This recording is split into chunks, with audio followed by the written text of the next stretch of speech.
Did American taxpayers pay for the firearms that the Covenant gender pretender used to murder 6 people?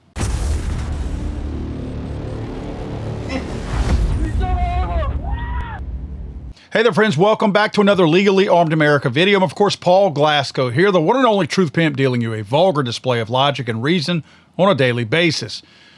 Today, I'm going back to the Covenant shooter, the gender pretender, the woman who pretended to be a man and mowed down people at a Catholic church. First, friends, I know you guys value freedom just like I do. That's why I'm attending the AOR Association Conference happening February 20th and 21st at the Mesa Convention Center in Arizona. You'll meet the legal team from AOR, you'll hear real-life self-defense stories, and you'll learn from some of the top firearms and de-escalation instructors in the country. I'll be there sharing my thoughts and opinions on AOR's Voices of 2A panel, as well as spending time with members over the lunch hour and throughout the event. You'll want to visit your member portal to register or email events@attorneysonretainer.us for more information, and we hope to see you guys there. This is going to be a fun time, a fun event. If you're not a member of Attorneys on Retainer already, what are you waiting on? I mean, these guys provide the best protection in the event you have to defend yourself in any kind of way in the public. I'm a paying member of AOR, and you should be too. Go to their website, attorneysonretainer.us. Again, attorneysonretainer.us. Hey, use my discount code FTATF if you sign up for a membership and receive instant, immediate savings. March 27, 2023, this shooter, Hale, walked into the Covenant School. 3 children were murdered. 3 adults were murdered. Police ended it. Shooter dead. Scene over. And almost immediately after that, the story didn't just slow down. It was locked up. And you'll remember immediately there was pictures that law enforcement took of the, quote, manifesto. I hope that word doesn't get me in trouble because I've had videos banned for just talking about manifestos on here. But there was literally pictures that law enforcement released of a notebook in the back of Hale's vehicle. Law enforcement immediately came out at first and said, there's no manifesto, after we had seen it. Then when they knew we knew about it, we were told we couldn't see it. Then parts of it came out. Then there were delays, then excuses. They talked about, oh, we got to watch out for the mental health. This might be tragic for the parents to see this. There's nothing to politicize here. Whatever. So let's not politicize it. Let's talk about how this person got firearms with no job. This type of violence doesn't happen for free. There's logistics involved. There's money involved. Guns cost money. Ammo costs money. Accessories cost money. Planning itself can cost money as well. Here's the most basic investigative question imaginable. Where did the money come from? This person didn't have a job. There was no career. There was no meaningful income stream from anywhere.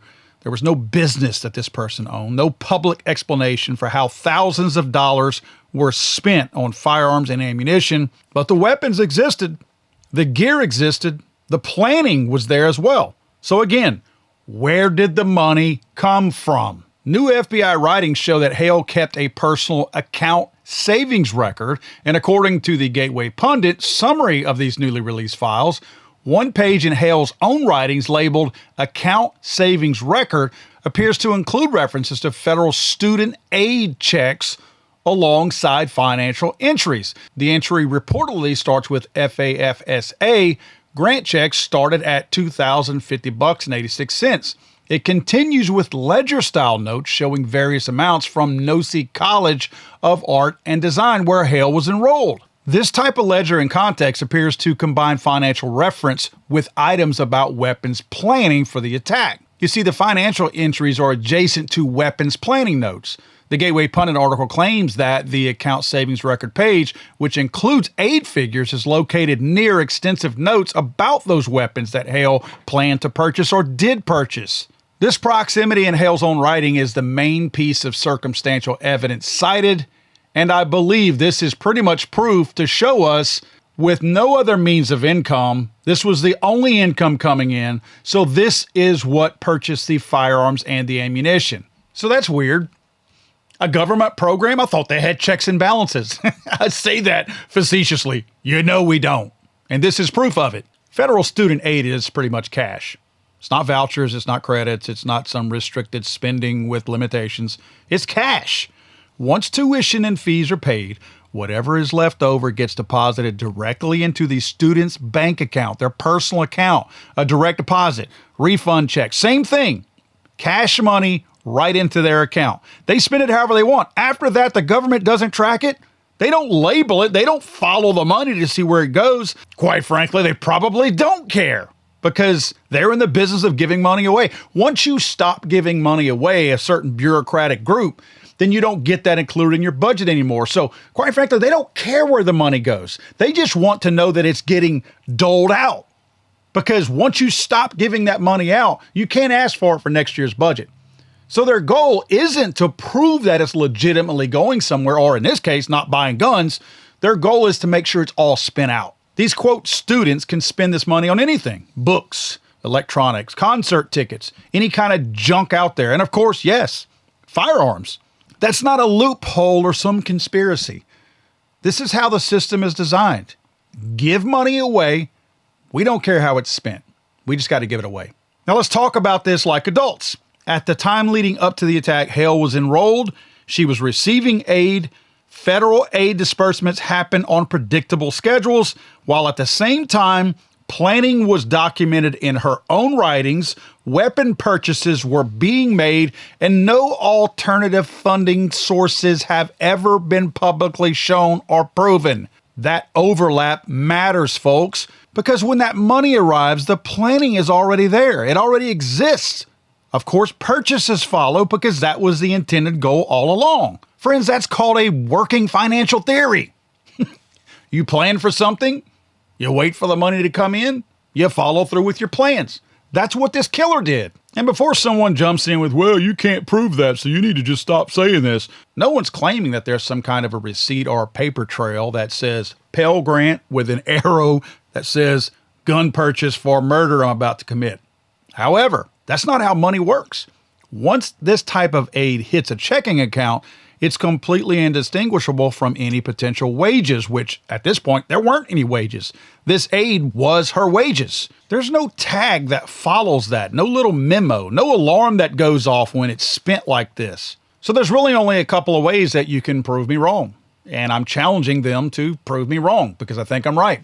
Either show another documented funding source that covers the cost of all these firearms and ammunition, or release full bank records proving the timing that I'm describing doesn't line up. Neither of those things has happened. Instead, the timeline and everything just stops. We're led to believe that nothing to see here, whenever we can see that there's something to see here. And this is why that matters. If federal aid money was used, even partially, then taxpayer money helped enable this attack. Not gun owners, not gun stores, not the mean old gun culture, taxpayers. Through a federal system that hands out unrestricted cash and does zero downstream oversight. Folks, that ain't a gun problem. That's a government accountability problem. So what did politicians do after this attack? Well, they immediately turned on law-abiding gun owners, people who pass background checks, follow the laws, and had absolutely nothing to do with this crime. These gun grabbers screamed for more gun laws. So let me ask this very logical question. What gun laws would have prevented this? Background checks? Already done. Waiting periods? Wouldn't have mattered. Magazine bans? Irrelevant. Assault weapons bans? Yeah, you're going to make them all disappear? Every gun involved was purchased legally under existing law. So again, which law stops this attack? But you know, they like their red flag laws and other things. They'll claim that, oh, this new law would have done that. Let me explain some of this to you. The only way gun laws could stop attacks like this is by stripping rights before a crime based on psychological profile, diagnosis, ideology, without a court ruling, without involuntary commitment, without due process. That's pre-crime. That's unconstitutional. And that's dangerous. They know it. That's why they never admit it. So instead, they blame hardware. They blame you. They blame lawful citizens while ignoring the system that handed out the money, refused any oversight, locked the records up, and hid behind silence. But there is one document that could end this debate completely. One. a complete unredacted bank transaction history showing when the federal aid was deposited and when weapon purchases were made. If my theory in this is wrong, then that document would destroy my argument in seconds. So ask yourself, why haven't we seen it? You want to debunk my theory? Show me the proof. Don't tell me to trust authorities. These are the same authorities that delayed writings. They controlled the releases. They decided what you were allowed to see and know. Transparency would kill speculation at this point. Secrecy feeds it. And when the government chooses secrecy, people are right to ask why. So again, if taxpayer money did not fund this attack, prove it. Not with headlines, not with press conferences, not with activists screaming on TV, with actual documented proof. Until then, stop blaming people who follow the frickin' law. Because money didn't disappear in this case. It was spent on something. And the truth should not disappear either. Friends, I've been talking about this case since it came out. We have mental disorders involved. We have government taxpayer money involved. We have local corruption where they're trying to, the PD locally, the Nashville PD, they have been hands-on in covering this up from the jump. The FBI has been involved in this also. Another thing Kash Patel seems to be dropping the ball on. There's a lot of stuff going on that they're covering up here. And the pieces, the Tennessean, I believe, is the news agency. They've done a great job locally of digging into this and trying to uncover stuff that local PD and the FBI have been trying to cover up.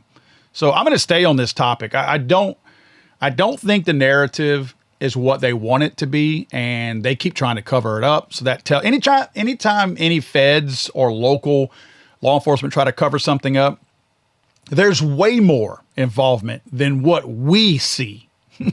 I mean, the things that, if there was nothing more to cover up, they wouldn't continue to fight so hard to cover it up.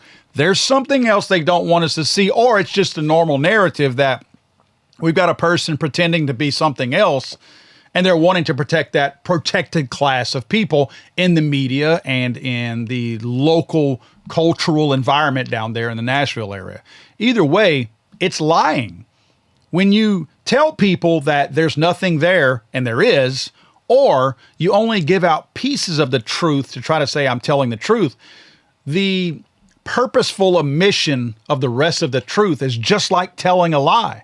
So I don't care how much of the truth you're going to spoon feed me. If you won't tell me the whole truth, I consider that a lie, and I always will in this case.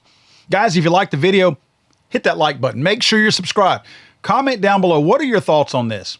I think this is a pretty obvious trail of federal money, taxpayer-funded money. It's funny that we're talking about this whole scheme in Somalia right now, and then this comes out. Another perfect example about how there's zero oversight on federal money being spent. The ultimate goal is just get the money out of the bank account of the federal government and give it to whatever criminal or killer in this case that we can, so that we can ask for that same amount of money next year. They don't care where the money's going. They never have. Look, let's face it.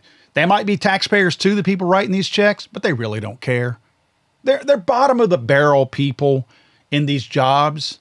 They just want to go home. They just want to go home and watch American Idol or whatever trendy television show is on these days. They don't care about anything else. They don't care about right versus wrong. They show up at 8, maybe, or late, and they leave at 5. That's it. They don't care. You think I'm wrong? Let me know in the comments down below. Don't forget, guys, if you're looking for a book to educate yourself and to educate the idiots out there who can't think for themselves regarding mass shootings, go to damnliars.net. Again, damnliars.net, and get my brand new book, Damn Liars. I'm sorry, I thought this was America.